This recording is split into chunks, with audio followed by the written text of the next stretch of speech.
Welcome to Channel AMEC, your insight to the Australian visa system.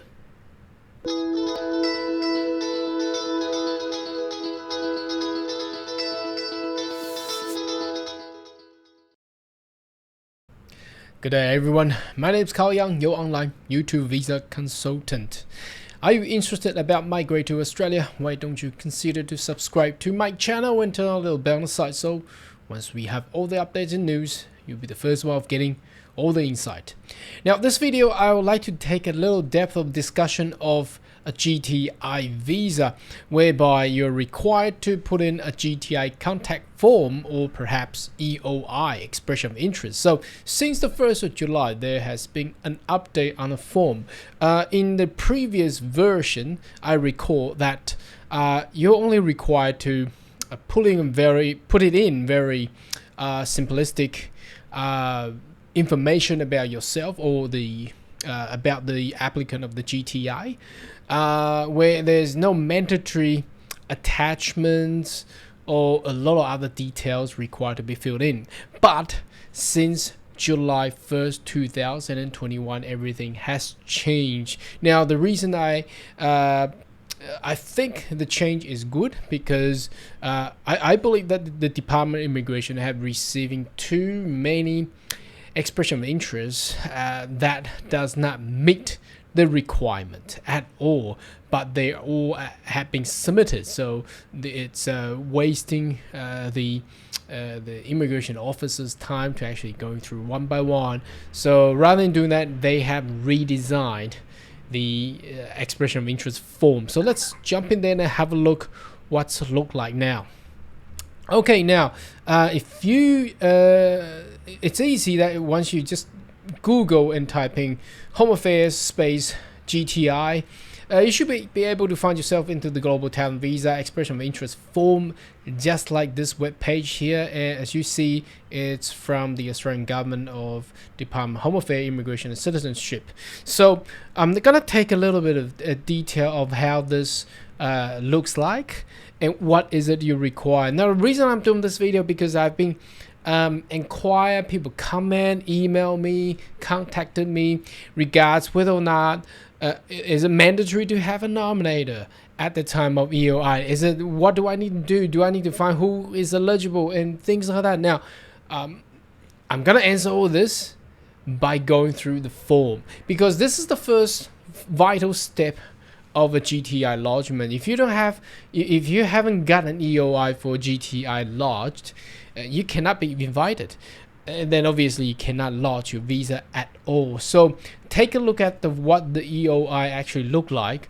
Will actually assist you if you're interested to lodge your GTI visa and become a permanent resident of Australia. So let's have a look.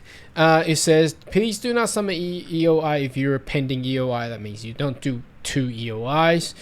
Change of circumstances for documentation may be provided via email. Submit all information supporting document in English. Make sure you do that. Answer all the field in full.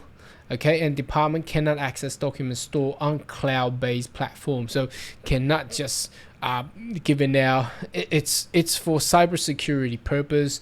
They just don't allow officers to click into those links into Dropbox and Google Drive and things like that.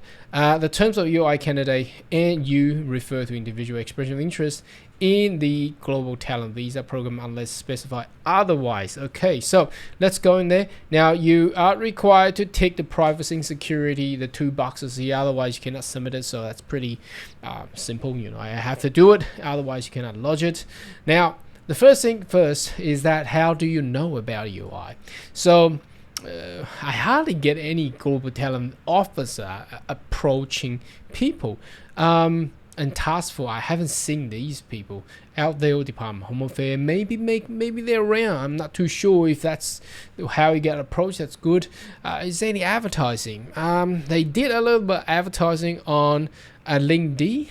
I don't think there's media talking about global talent visa here.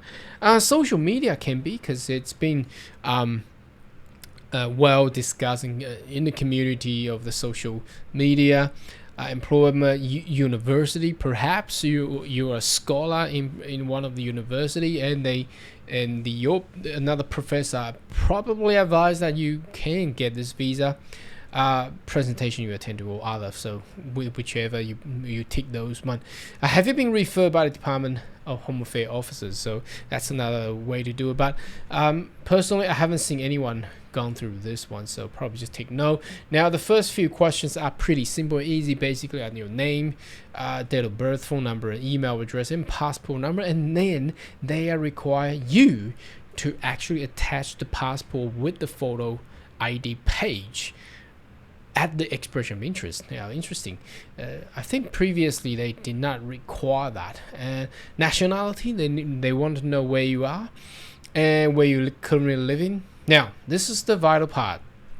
You're required to get them all done. Otherwise, there's just too many people asking the same question. So I might as well do in this video to review them all together. So you need to select your sector. I noticed that some people is cross sectors, but select the one that you are most confident in. So they are health, agri-food, agri-tech, defense and advanced manufacturing and space, circular economy, digitech. So digitech include all the IT, cybersecurity and things like that, infrastructure and tourism. Now what I'm gonna do is make sure to subscribe to the channel, because I'm going to do a series of GTI visa explanation into different in detail into the different sectors in the coming weeks. So I'll explain how a particular sector you can actually meet those requirements. So they're finance, service and fintech, education, and energy. Energy will be like, green energy like solar, wind power, and the heat wave and things like whatever it is, if you into those area. Now your occupation, your occupation, so it can be you may be an R&D manager, you may be a project manager, you may be a director or particular projects, or whatever the role that you're in. Make sure that the role is senior enough to actually meet the requirement of annual salary, 153,600 Aussie dollars. Okay, now, and your current employer, okay, can be, I don't know, whether or not your employer, you have got to put it in. And you see here, they need your evidence of employment. Okay, it can be employment agreement or contract, somehow on the web page showing that you're actually the manager or whatever the role. So these are all required.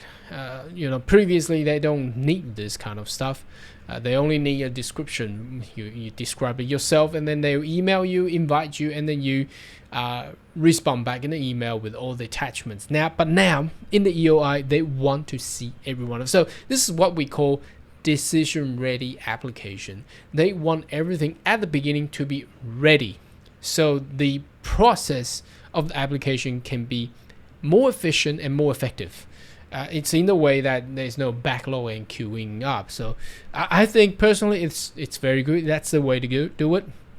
Okay, your current salary rate, you gotta pick. It has to be right this figure or upwards, and then you need to provide evidence of that income, or perhaps an offer that you're being offer of an employment at rate that is above $153,600. Okay, you need to attach that.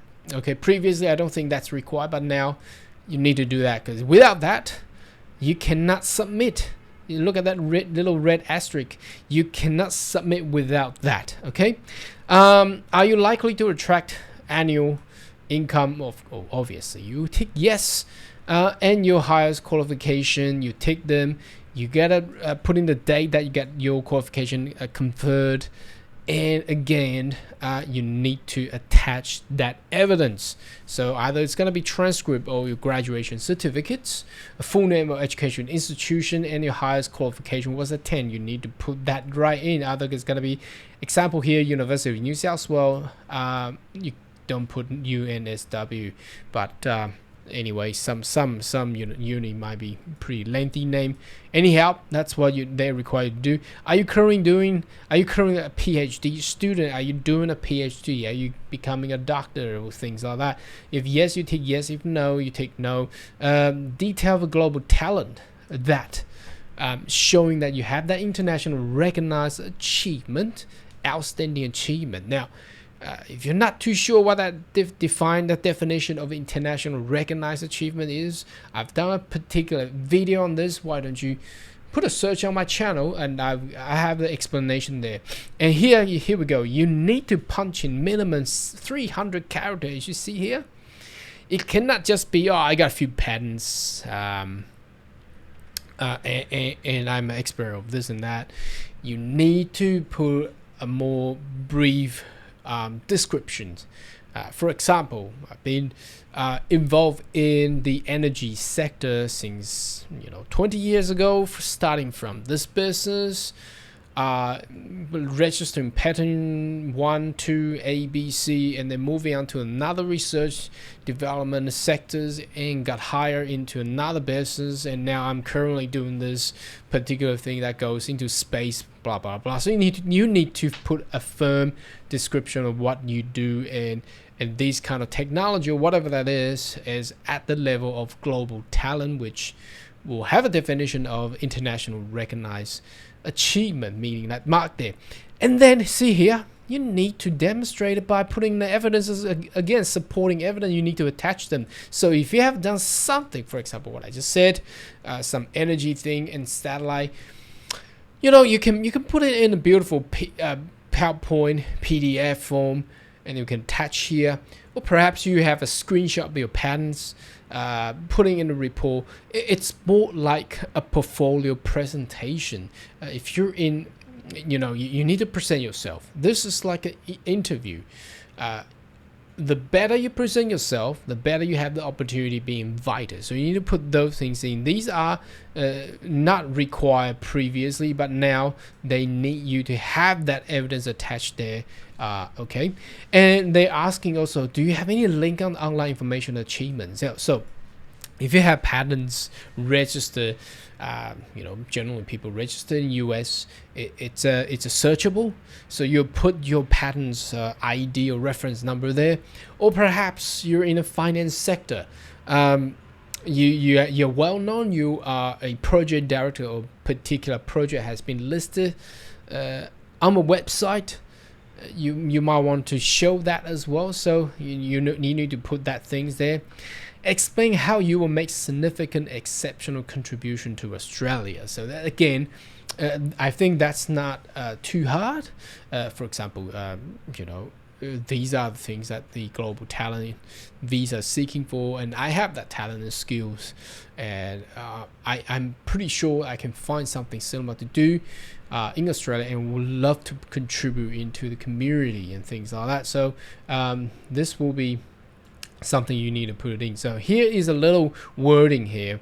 There are people over 55 as well, but it doesn't mean that you cannot submit, you cannot apply for GTI.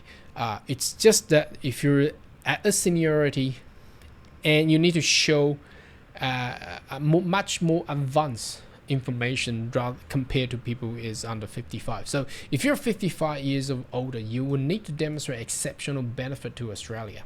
Okay, now that exceptional benefit, generally, if you're in the high-tech industry, for example, space, advanced manufacturing, and defense, it's very easy to show that exceptional benefit, because in Australia, these sectors are particularly not that advanced. I mean, they do have the knowledge, but they don't have the hardware and the experiences there. But if you're in, for example, finance, and you're 60 years old, that's gonna be hard, because how can you define yourself in finance above 60 years old, and you got to be exceptional benefit, unless you have a major, you take on a major role of a major financial companies, that's the capability of what you can do is huge. You got to show that. Okay, so again, I'm talking into this is going to be difficult in regards to the sectors that you're going to be in. So there are several sectors, as you can see. Again, you see the easier one is health and defense. It's very easy to show if you're 60 years old and you have in your hand, you have a lot of high tech, which is, you know, high end. For example, you're in development of vaccine, you know, things like this is you know, that's you know, very, very beneficial. But coming down to like education, finance, infrastructure, and sometimes circular and digitech, it's gonna be very high if you're above 55, because how can you be, you need to show that exceptional benefits. Okay, that's the hard part. Okay, nominator. Now, unless endorsed by Prime Minister. Wow, gosh, how can you be endorsed by a Prime Minister? Now, it's people asking me, do you have a nominator? Well, of course you can tick no, but I will say it's more a mandatory that you should have a nominator, because I've seen people putting application in, EOI in without nominator, and they've just been pending there for a while. If you do have a nominator and put their detail in, you see if I tick yes, you ask whether or not your nominator is Australian citizen, permanent resident, or organization, the full name of your nominator, email, how they can contact, because one of my clients who has only gone through EOI, their nominator had been contacted, and once that's confirmed, the process of visa application goes extremely fast in priority, and the nominated occupation, the employer, and then you need to, you know, putting nominator's ID in. Now that was previously not there. Again, they want it to be a decision ready application at the EOI stage. So you need to put that in, and how your relationship is with the nominator. Are they going to be friend, business, or never met? Nominating person, you may tick that. But see, for example, if you go through a nomination by Australian Computer Society, obviously that's a never met, but the organization actually would like to nominate you, so that's fine. A detailed nominated national reputation, so again you need to put that in as well, and they need the reputation of the nominator by supporting evidence attached here as well. And also you need to have that Form 1000 and the reference letter ready to attach in there. Again, what I'm trying to show you is, if a GTI applicant is not ready for all of this that we just talked about right above, you know, your GTI is gonna likely to fail. Okay, and the last part is whether or not you have an agent or representative helping you, and then you gotta submit. So basically what I'm trying to say today in this video is that it's gonna be a decision ready. You have to have a nominator, and you gotta have all your salary offer and all your background things ready in the file, less than 4 MB, able to attach onto EOI straight away. Otherwise, you will not even be able to press the submit button at the GTI EOI form. Anyhow, if you do have any further question and query, more than welcome to leave a comment right down below, and I see you next video. Goodbye.